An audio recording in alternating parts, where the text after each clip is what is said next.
Assalamualaikum warahmatullahi wabarakatuh.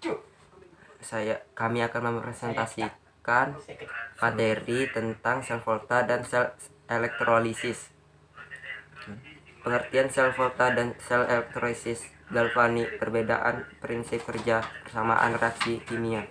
Pengertian sel volta dan sel elektrolisis. Galvani, perbedaan prinsip kerja persamaan reaksi kimia. Dalam reaksi redoks terjadi transfer elektron dari reduktor ke oksidator.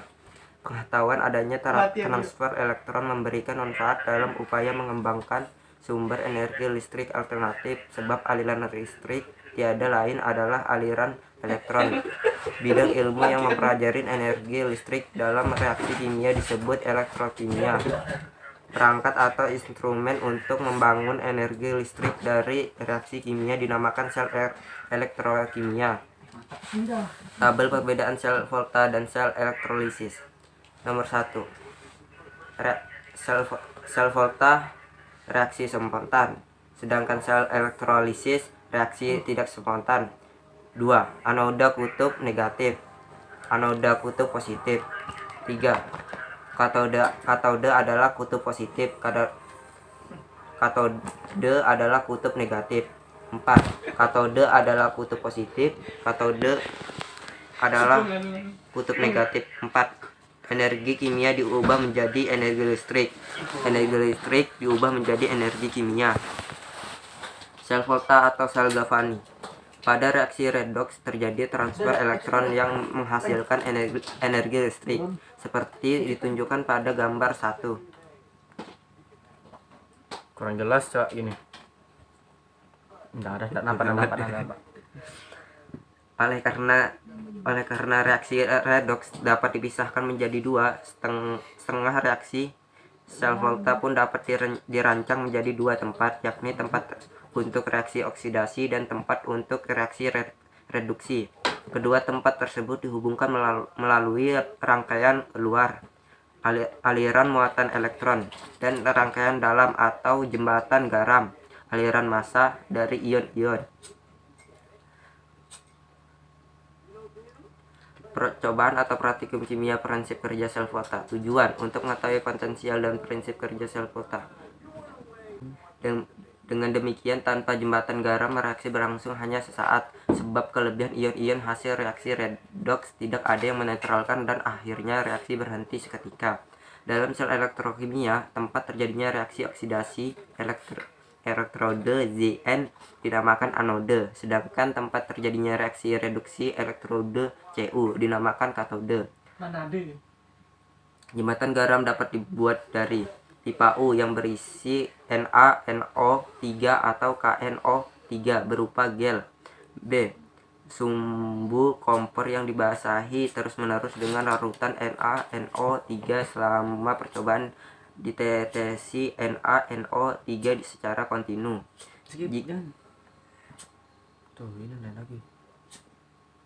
Apa yang terjadi jika sepotong logam zinc dicelupkan dalam larutan cuprum 2 sulfat? Permukaan logam zinc akan segera ditutupi dengan lapisan cuprum Cu, dan sedikit demi sedikit logam zinc akan larut.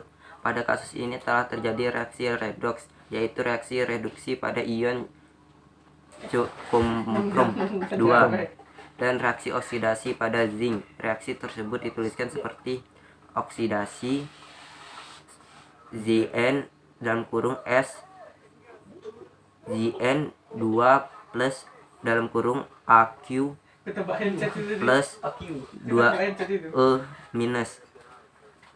Reduksi Cu2 plus dalam kurung Aq plus 2E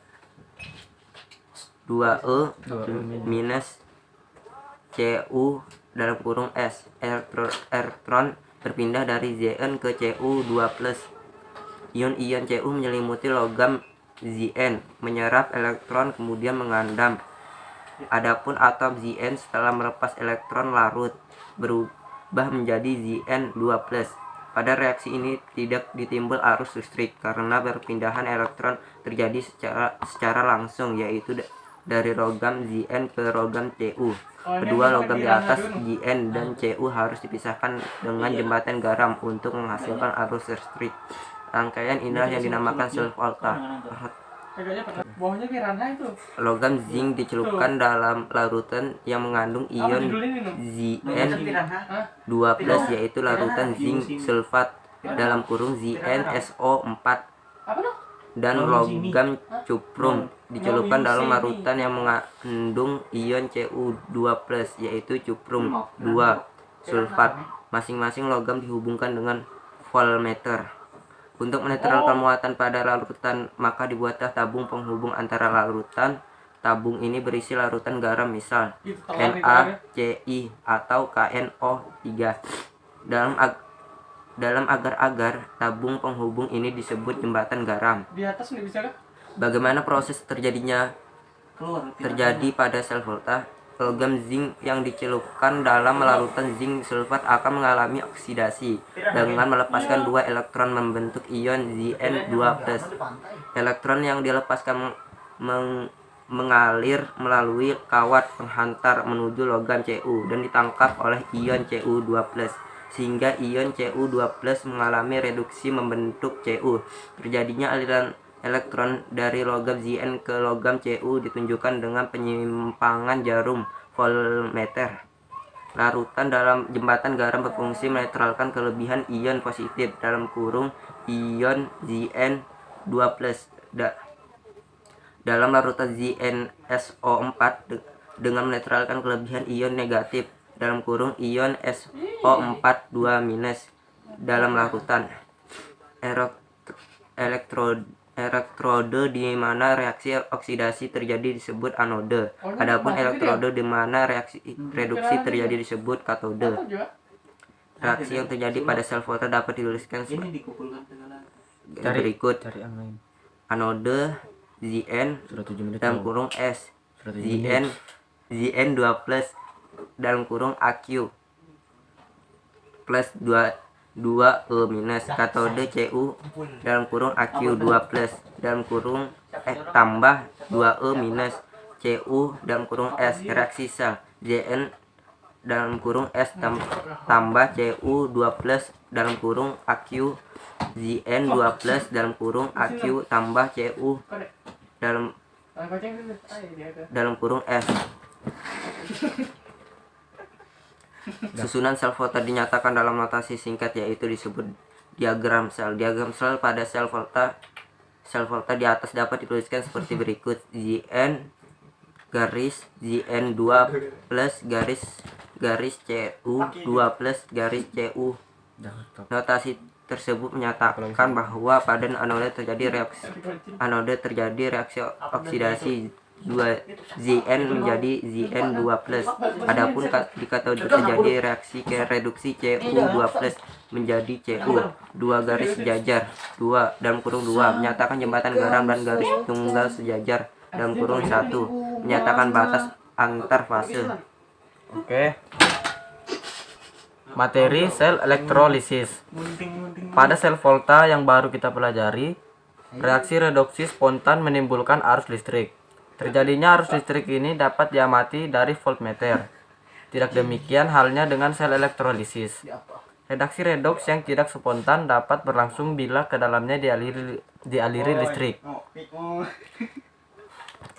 Arus listrik dari sumber arus searah mengalir ke dalam larutan melalui katoda atau elektroda negatif.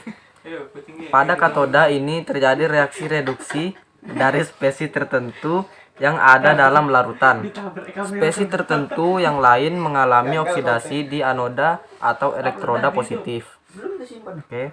Dalam hal tempat reaksi berlangsung sama seperti sel volta, yaitu katoda, tempat terjadi reaksi reduksi. Sedangkan anoda tempat terjadi oksidasi. Tetapi muatan elektroda dapat dalam sel elektrolisis berlawanan dengan muatan elektroda dalam sel volta. Sel elektrolisis katoda merupakan elektroda negatif, sedangkan anoda merupakan elektroda positif. Spesies yang mengalami reduksi di katoda dan spesies yang mengalami oksidasi di anoda tergantung pada potensialnya masing-masing.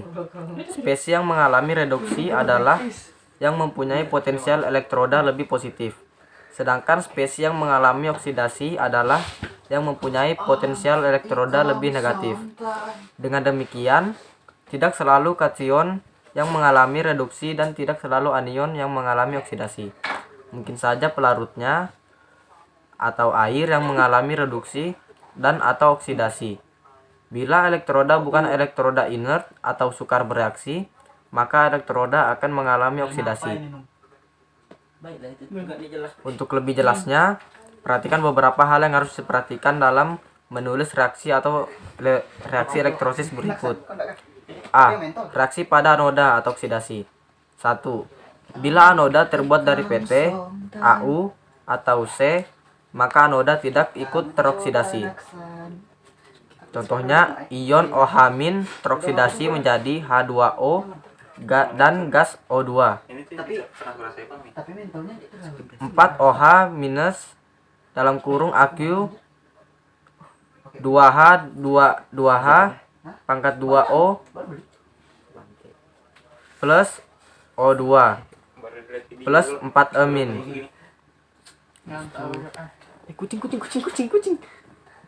Kucing ke kamera, Cok. 11 menit. Udah kah? Ayo udah. Sekian presentasi kami. Wassalamualaikum warahmatullahi wabarakatuh. Penutupan, Cok, penutupan. Astaga. Nanti enggak bisa penutupan dulu. Sudah. Tinggal ban ke motor. Enggak terang. Sekian presentasi kami. Wassalamualaikum warahmatullahi wabarakatuh.